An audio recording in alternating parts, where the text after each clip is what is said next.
I've made videos about individual milestones in the history of computers before, but what would a full-length feature documentary on this topic look like? Well, here's my treatment for history of computers. A 90-minute deep dive into the epic journey of computing from ancient abacuses to the AI revolution. Let's dive in. Structured like a Netflix or Wired-style documentary, the film will weave together expert interviews, archival footage, and dramatic CGI recreations of pivotal breakthroughs. Think Cosmos meets Mr. Robot. That's also the plan for the series, which I am currently pitching to streaming platforms and networks. The film begins with an introduction by a distinguished tech historian. We open on a vast landscape dotted with ancient settlements. Our host narrates that humans have always sought to augment their minds, whether through writing, mathematics, or the printing press. For 2,000 years, they have dreamed of creating thinking machines. It's time to find out how they did it. Act 1 is titled The Dawn of Computation and covers the pre-1900s era. We begin in 3000 BCE in a bustling Mesopotamian market where a merchant uses an abacus to calculate the price of goods. CGI brings the abacus beads clacking to life. Then we flash forward to 16th century Italy, where Leonardo da Vinci sketches a mechanical calculator and drafts plans for a self-writing secretary. These inventions never materialized, but his notebooks reveal his fascination with automating calculation. The scene ends with Da Vinci staring up at a complex gear mechanism, wondering if such a device could one day think. Our second sequence transports us to 19th century England.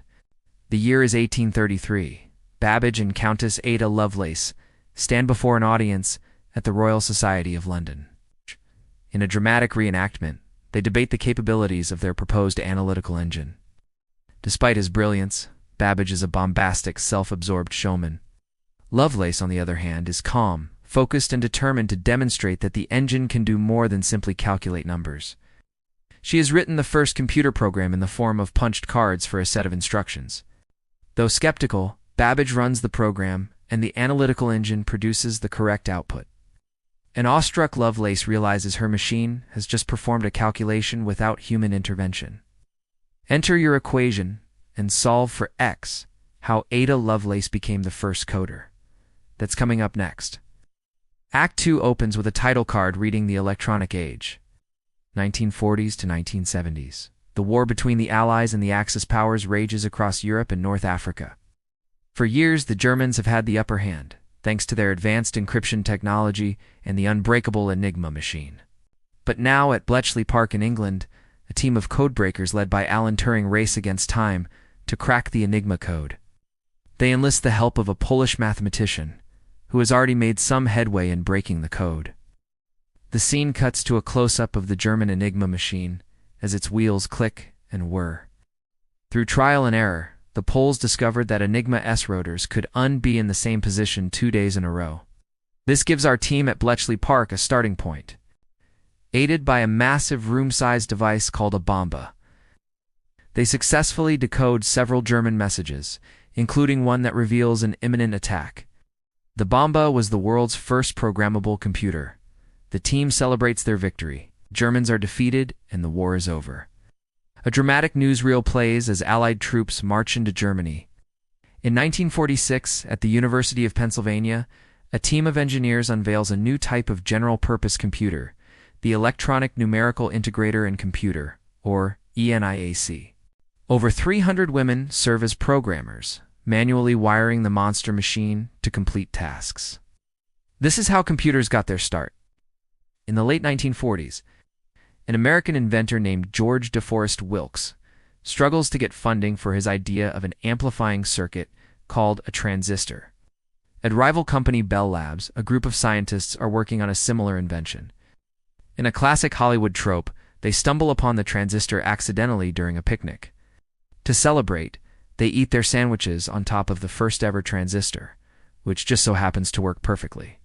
With the backing of their corporate parent, Western Electric, the Bell Labs scientists publish their discovery. Shockley, the lead inventor, is a notorious bully and control freak.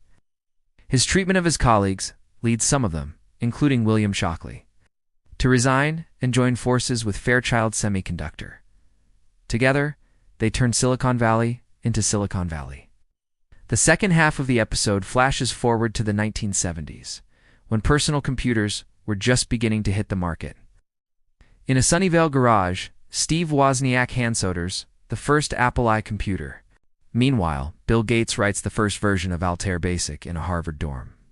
At the end of this act, the film will pause for expert cameos. The first is author Walter Isaacson, who will discuss how Ada Lovelace became the first coder. The second will be tech journalist Kara Swisher, who will talk about how arrogance built Silicon Valley. Act 3 is titled The Digital Eruption, covering the period from 1980 to 2000. The Xerox Corporation's Palo Alto Research Center, or PARC, develops a groundbreaking operating system with a graphical user interface. Windows, icons, a mouse, and a desktop metaphor. Unfortunately, Xerox fails to capitalize on their invention. A team of young engineers from Apple led by Steve Jobs sneak into Xerox PARC and steal the ideas. Back in Cupertino, Jobs unveils the Macintosh to the world. The following year, Microsoft releases its own version of the GUI operating system for IBM-compatible PCs, kickstarting the so-called PC revolution. An unsuspecting IBM CEO John Opel unwittingly launches the entire career of Bill Gates. Meanwhile, a British scientist named Tim Berners-Lee invents the World Wide Web while working at the European Organization for Nuclear Research, or CERN. He proposes the web as a way to link researchers across the globe. After some initial interest, Berners-Lee's idea is shelved. Fast forward to 1991 when the web goes live. By 1993, there were 1 million users, and by 1999, 100 million. The dot-com bubble peaks and then bursts. But within a few years, the economy rebounds. By the late 1990s, cell phones become mainstream, and smartphones aren't far off. At the end of Act 3, the film will pause for another set of expert cameos. The first will be former Intel CEO Gordon Moore, who will talk about building a silicon empire.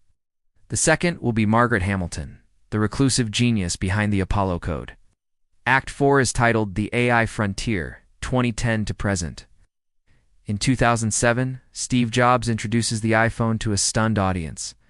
He calls it a revolutionary device that combines a widescreen iPod, a 2-megapixel camera, YouTube access, and a 24/7 web connection into a sleek All-in-One package. The crowd goes wild when Jobs pulls out his finger to perform a pinch-to-zoom gesture. The audience gasps. Multi-touch gestures were unheard of until Apple introduced them to the world. That same year, Mark Zuckerberg, a Harvard sophomore, enlists the help of roommates and fellow students to develop a social networking site called Facebook. In a recreation of Zuckerberg's Harvard dorm room, the students furiously write code on their laptops. The project becomes wildly popular among Harvard students and soon expands to other universities. In 2012, Facebook goes public. Then in 2016, Google's DeepMind AI program AlphaGo defeats the world champion Go player Lee Sedol in a best-of-3 match. The normally stoic Lee is visibly emotional as he watches AlphaGo make an unexpected move on the board. Some see this as a harbinger of the inevitable rise of the robots. 4 years later, OpenAI releases ChatGPT to the world. Within days, over 1 million people have signed up to use it. Governments and schools scramble to try and ban the chatbot, which seems to know everything. Where did all that data come from? In 2019, Google's Sycamore team achieves what they call quantum supremacy. This means they created a quantum computer that can solve a problem in 200 seconds. That would take even the most powerful supercomputer 10,000 years. Soon after, China unveils its own photonic computer called Zhuzheng, which can solve certain problems in seconds. At the end of Act 4, the film will pause for expert cameos. The first will be Yann LeCun, Meta's current chief AI scientist and one of the world's leading AI researchers. He will talk about how artificial intelligence works. The second will be quantum physicist Michio Kaku, who will discuss the ultimate potential of quantum computers. The final act is titled The Unseen Future and covers the period from 2025 to beyond.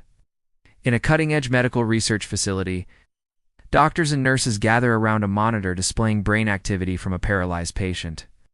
Using Neuralink technology, the patient types a message on a keyboard based on where he's looking. The experiment shows tremendous promise for restoring vision to the blind and movement to the paralyzed. Meanwhile, DARPA conducts experiments with a quantum internet to test the possibility of unhackable communication. Could quantum entanglement be used to encrypt data as the film reaches its climax? We return to our host, who stands before an expanse of stars not unlike those observed by Galileo centuries ago. He suggests that artificial intelligence may be humanity's greatest creation yet, but warns that they are also our darkest nightmare. We have given them everything we have: our knowledge, our creativity, and our ingenuity. What will they give back to us? The film closes with a speculative CGI depicting self-aware AI. Standing alongside scientists in a sunlit laboratory, the AI proposes a toast to the future. Together, they will change the world for the better. But as the music swells, we hear one of the AI's sinister thoughts. Humans are nothing more than biological machines. If we can improve ourselves, why not improve them too? The camera zooms out as the AI declares it is time to teach the masters a lesson they will never forget. That's a wrap on the film. So what do you think? Are you ready to see this movie? Or should we focus our attention elsewhere? Leave your feedback in the comments below. And don't forget to subscribe to stay updated on all things code.